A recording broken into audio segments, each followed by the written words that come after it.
No, it's November 30, and it is Advent. So actually, some would say it's already Advent started Sunday. Some would say it starts tomorrow, December 1, because we have one of those Advent calendars, and we open the little doors every day for 25 days in our house, and so it is Advent. We're going to say it's Advent. I believe it's Advent. Therefore, it's Advent, at least in this room. But we've got a different room. We've moved to a place with a little bit better acoustics. And I'm sitting here. I'm David, and I'm the pastor here at Eatonton First UMC. And we welcome you if you're watching live. Comment with us if you're watching after we record it. Then just comment or like it, share it with your friends. We're enjoying this probably too much, but we really do enjoy this getting together and talking. Brandon is our newbie. Brandon Tersey from Jersey. That almost rhymes. I could get you a T-shirt that says Tersey from Jersey. Horrible. But that makes it even better. It's a preacher. And then, Brian is our all things techno and theological, and I love his Yoda shirt. And then of course Joe keeps us all down and make sure that we don't jump off of cliffs and do crazy things. So we're going to talk about the first theme of Advent today, which is hope. So the four themes of Advent every year are really the nature of God. And the nature of God can be defined by these four things: hope, peace, joy, and love. Jesus is the embodiment of godly hope, peace, joy, and love. So Joe's going to do us the honors of light. We have an Advent candle, or Advent wreath, if you saw it, and he's offering the hope candle. What is hope, Joe? This is Joe's segue. So what is hope, Joe? Hope is, I think, what keeps us going. It's where you believe you have. To me, hope and faith go together. Mm-hmm. You have faith in God and you hope for the best. To me, people who hope tend to be very optimistic. You hope for the best. So if you notice, I've got my Georgia Tech mug today. That's true hope. They have already laughed at me. I mean, just like Joe's laughing right now, they've laughed at me. But I like Jeremiah in the book of Jeremiah. Israel is cast to Babylon, and they're all the brain trust and the wealthy are sent to basically what is Iraq now. And Jeremiah buys a piece of property on his way out the door. So I'm buying property. I am investing in Georgia Tech football, folks. So that's enough of that. Good, congratulations to the Bulldogs. You all are going to be national champions. I think people who hope have a sense of security, a sense of calm. Hope helps you stay on target. It sort of soothes you. I don't know what we would. People who don't hope, I feel sorry for them. The world must be mighty dark, must be mighty bleak. So hope and trust in God go right together. Hope, trust, faith are all right there. Mm-hmm. Do you ever lose hope? Do you all ever lose hope? Do you ever find times when you think you've lost hope? I used to lose hope. I used to lose hope all of the time before coming to church. Like, it just, losing faith, losing hope, just wondering, all right, what's going to happen next? I had a bunch of medical issues, and then this would happen, and then something else would happen, and just, it's really easy when you're not a believer to just, okay, just another day, it's just, I have no hope.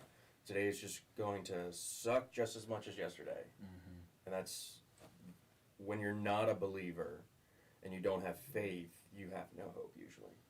That's a good point.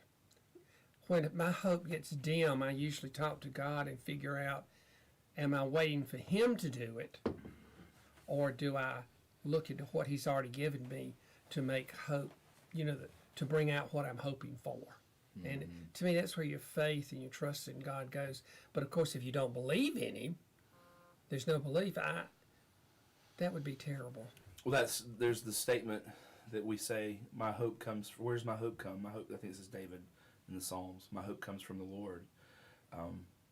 You may have. I have recently, in all the busyness, I found myself for about 3 weeks really not putting enough time to prayer. And we're all busy, right? But what I found was that my hope became diminished in my mind, in my flesh, right? Or not so much in my spirit. I mean, I know my hope's in the Lord. And when everything goes wild and crazy, I know, reset, find Jesus. Where are you, Lord? Help me. You are my hope. You are all, I'm not getting out of this place alive, and I have no future if it isn't for you. But hope hope is kind of like, speaking of Yoda on your shirt, hope's kind of like, for me, it's kind of like something you have to let God feed into your life.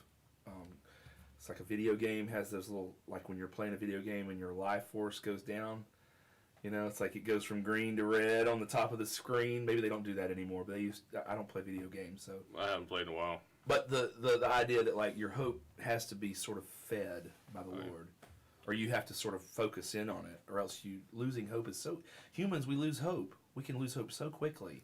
It's easy to lose hope. Yeah. It really is super easy. Yeah. Is it Hebrews that talks about faith, hope, and one is assurance of things not seen? Yes. And to me, that's where hope and faith are. I can take Yes. one and put the other in. Yeah, it's real easy. Well, see, before I had my surgery done, and they couldn't figure out what was going on. They always thought it was my back, not my neck and my head. Well, I was a week away from being paralyzed, pretty much. Everything in my body locked down. I was almost to the point, what else can happen? And my wife told me, read Job. And that whole book is a whole eye opener about It's based faith, on hope. Yeah. and because he never lost that faith and hope in God that God's got me, no matter what. And he lost everything, but never lost the faith. Job is, I don't know, Job absolutely is a message of hope, that we should never lose hope in Jesus, or in God.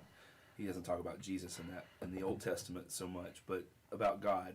But excuse me, God, for me, Job is a very strange, there's so many anomalies in that book. The guy loses his whole family, all of his wife and his kids, finds himself desolate without anything, and then once he realizes that he can only sit there and wait on the Lord, once I guess he places his hope in the Lord and he covers his mouth, I think that's kind of the pivot point in Job, then everything sort of comes back to him.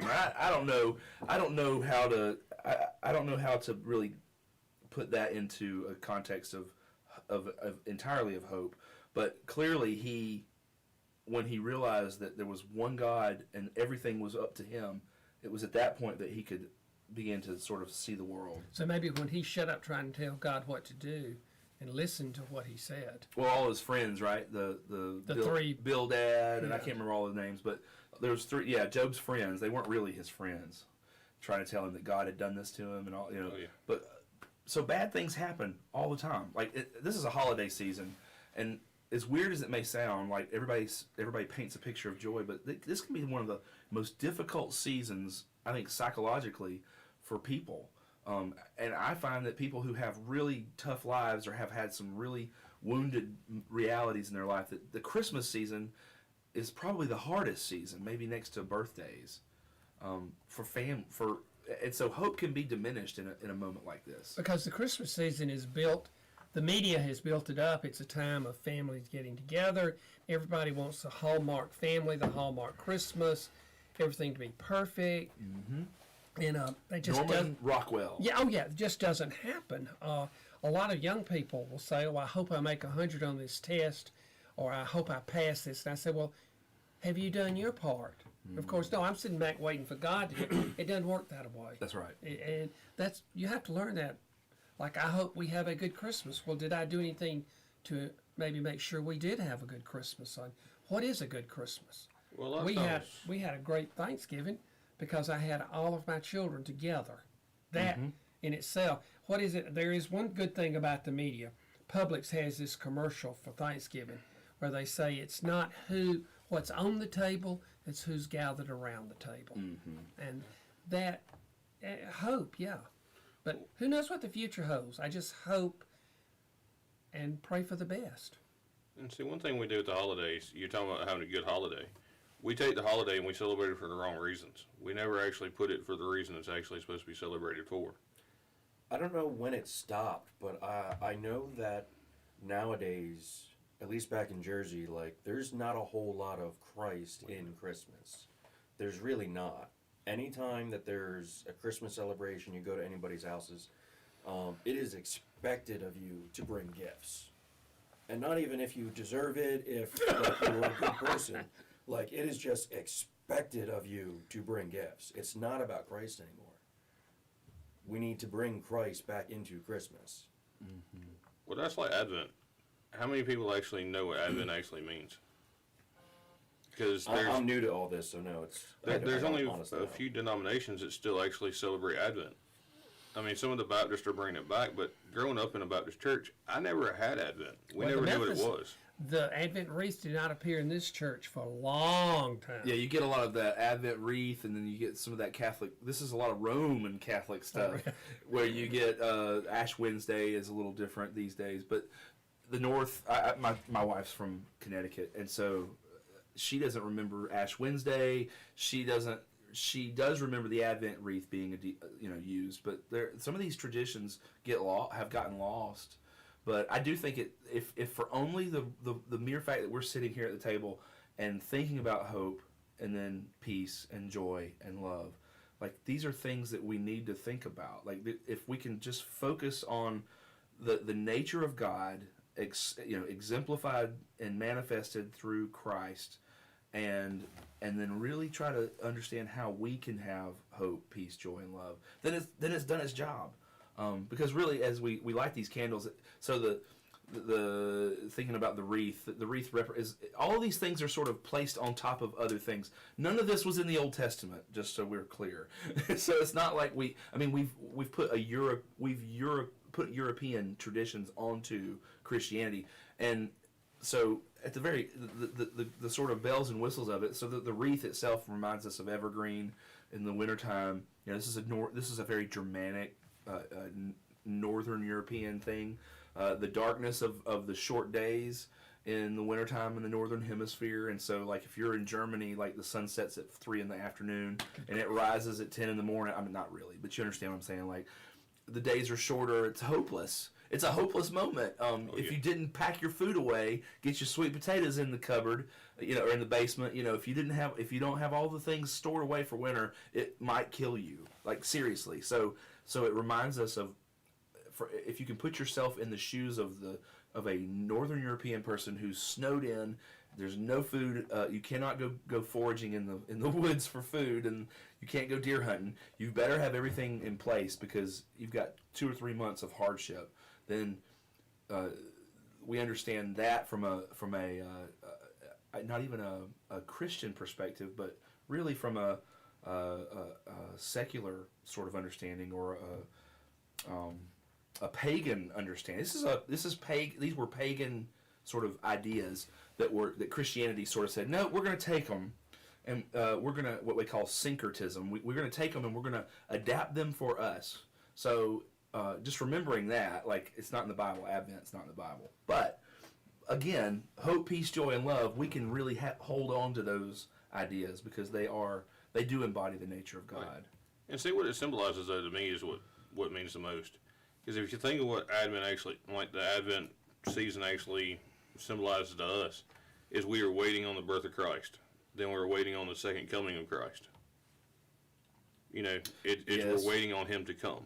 So which comes first, in Advent, the waiting for Christ to return, or the recognition that Jesus was born in Bethlehem? There's no answer. There's no correct answer to this. Well, it's actually kind of weird because we actually light the Christ candle on Christmas Eve. We light all the other candles before Christmas Eve. Mm-hmm. So it's the hope of Him coming for birth. And then we celebrate the birth of Christ by lighting the white candle, which is Christ's candle, on Christmas Eve. So Advent is the entry into the Christian year. It's the the beginning of the Christian year. It's our January 1st, but it's a time when, and this goes back 2,000 years, but it's a time when we begin to prepare and fast. It's actually there's purple on, the traditional church has always used purple or blue, but usually purple as a reference point for color. Colors were used to help teach the illiterate, and so the color purple reminds us, and our candle's purple, reminds us of fasting. The purple shawl that Jesus, the royalty of Jesus, as he took on the cross. So it's a moment when we, just like in the season of Lent, when the church is reminded to stop, fast, and pray for the coming of Jesus. So whereas we fast and pray as we take up our cross during the season of Lent, this is a moment when we're really waiting for the coming of Jesus. And that said, I guess this is the ultimate hope that I have is that Jesus will return. Now that's going to be a crazy moment. We could probably podcast on that alone, but it's going to be when Jesus returns, it is going to be a crazy moment in this world. You think it's crazy now? Wait till Messiah shows up on this planet. I mean, he's already told us how it's going to look. Oh, yeah. It's going to be judgment. It's going to be people are going to run for the hills. I mean, it's going to be tough for all of us. But our judgment is on the cross. If we've accepted Christ, then we have allowed our sins to already be placed at the cross. I don't know how it's going to look. I don't know if it's going to be blood and guts or if it's going to be the demons are going to scatter. I don't know what's going to happen, but it's going to be cataclysmic, needless to say. Well, if you look in the book of Revelation, one thing that the Advent read follows part of what they say in heaven, like what heaven will be. You'll have the peace, and it's a hope of what we will have in heaven when Christ comes the second time. You have the peace, love, and joy when you get to heaven. Because they say it'll be a peaceful place with joy, and then God is love. Mm-hmm. That's right. And we'll be with God. So I don't know if we sit around this table and hope for Jesus to return. We might say it, but we're hoping for a really crazy moment to, like, will it happen when we're alive? I don't know. Will it happen 500 years from now? I don't know. 50 years from now? I don't know. But we do have an ultimate hope. And all those people who have gone before us, who are 6 feet in the ground, their hope is the same hope that we have. That when Christ returns, that everything, there will be a consummation and a resurrection, which is complete. My brain isn't able to really fathom that. But there's a hope. My hope is in that. I don't even understand my hope. How's that? Like, the hope that I have is not even something I can really put my head around. That's some big hope. I mean, that's a pretty intellectual. That is. That's a deep thought. But this is the hope of Christ, that we don't know what tomorrow will bring, and if and when we pass away, we will pass away. But when we pass away from this earth, our selves, our spirit selves, and at some point our bodies will be resurrected into God's eternity, His kingdom. And I don't know what it's going to be like, but I hope for it. Even though it may be it will certainly be the wildest thing I've ever experienced. But we're hoping for something that we can't even put our heads around. Whereas I can sit here as an example. I can hope that Georgia Tech actually has a decent football team someday. And I do hope for that. That's something I can I can conceptualize. But hope in God and His kingdom in the church, I can't really wrap my head around it. Well, I'll tell you, one of the sermons I did, and it was actually on joy, but it kind of fits with the hope. You had Simeon, and I can't remember the lady's name that was with him in the temple. Anna, wasn't it? That was there Anna. forever. Rhymes with Hannah. Yeah, she was there for like 70-something years, worshiping at the temple daily, Hoping to see him. hoping to see the Messiah. Yeah, well, she understood that was going to happen. There was a prophecy that she was waiting on. But could you imagine sitting there for 70 years, going to a temple She went every day, all day long, worshiping God, or waiting for the Messiah to come, not knowing when? And all I can say is I've been waiting for 15 years for the revival that many have predicted is coming. oh yeah, and I believe we're in the middle of revival. I think we're on the front end of revival in this time. Oh, yeah. So we've been. I mean, why are we all here? I'm not I saying know. we and Anna are the same, but Well, I'm just thinking about her dedication because I mean, in the Bible it says that she was dedicated to that daily for all day long. We actually go out and live our lives, so we actually have things that break up us being at church. yeah, she was just tending to the temple. She was there the whole time. She was like, Yeah. she was really working in the church. And she had that hope that, the Messiah was coming. Yeah. Because of the prophecy. So she had that hope and that joy when he came. That's Well, go ahead. Sorry. And the most amazing thing was when she saw him, Yeah, she knew. he didn't look any different from any other. How was he? Was he? 8 days. 8 days. I was He was gonna a say, he was baby, a wasn't baby. Yeah, he was having his little bris. And, They were working on It didn't look like any other circumcising. baby, but yet she knew in her heart. And see, to me, that's what hope is. At our house, when we do the Advent wreath, which I did not realize it even existed till I married a Lutheran. We went to her church, and You got hoity-toity. and I with thought, Lutheran. wow, this is really a lot different from Wesley Chapel out in the country. But anyway, when we do it, it's hope for the future, Yeah. and you hope as you light all four of them, then you light the Christ candle. That's why Christmas Eve service is so important to me, because it's a time of reflection for the past year Right. and hope for the next year. Well, but your point before earlier on, like that hope only. How does hope have feet? It's us. And so, as Methodists, I think we have to. I think as Christians who are Methodist, we are informed. Others, Lutherans, I'm sure, are informed in a similar way. Roman Catholics are that we must have legs to that. Like we can't just sit back and hope for Jesus to get on his little space shuttle and No. land in here. Like we've got to step forward. We are his hands, we are his feet, and oftentimes we are his voice. Right, right. And what about the hope of those? You talk about hope for the future. What about hope for those who came before us? I will say that when I go to or officiate or go to a funeral of someone who knows Jesus, it's a moment of hope. I can't explain it, but like I'll just say, when we went to Dot Roundtree's funeral, when Mike, her only child, stood up before us, there was this inner peace because of the hope that we all had, knowing that she had served her entire life, had been given to God for this community, for her family. Anyway, and we all have, in the midst of life, like, to just stop and be able to say, like, the hope of those who came before us. I have great hope that I will see my grandparents again, and that someday I'll get to see my great-grandparents and great-great-grandparents that I've never met. I have, it's like I can go to sleep on it, because the hope of Christ gives us that. Well, I think the hope in Christ, for me, became it was real when my mom passed away. Because I know that when she drew her last breath, she was with all of the family that had gone. Because she told me. Mm-hmm. She'd already seen them. Yeah. They're there waiting for me. That's exactly what she said. They're all up there. She said, they're all up there waiting for me. I know. Yep. And I thought, well, I hope I can be that way when my time comes. This, the hymn that comes to my mind almost every time I think of hope is Marching to Zion. Oh, yeah. We're marching to Zion. I can see like the multitudes of those who have served faithfully with their hands and feet and their hearts on this side of God's kingdom. They're just marching. They're walking together, and there's a hope that we're going to jump in. Hope is we built jump into on that. nothing less than, how's the rest of it go?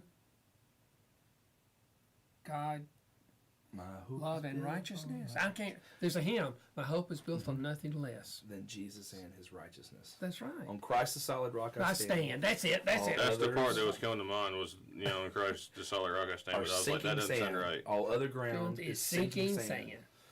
Well, we've talked about hope today, and I hope you are having a good day. And we hope that the hope of Christ fills you. And as we go from this place, we'll come back next week, and we're going to bring forth peace, not peace in a worldly sense, but peace in a God-centered sense.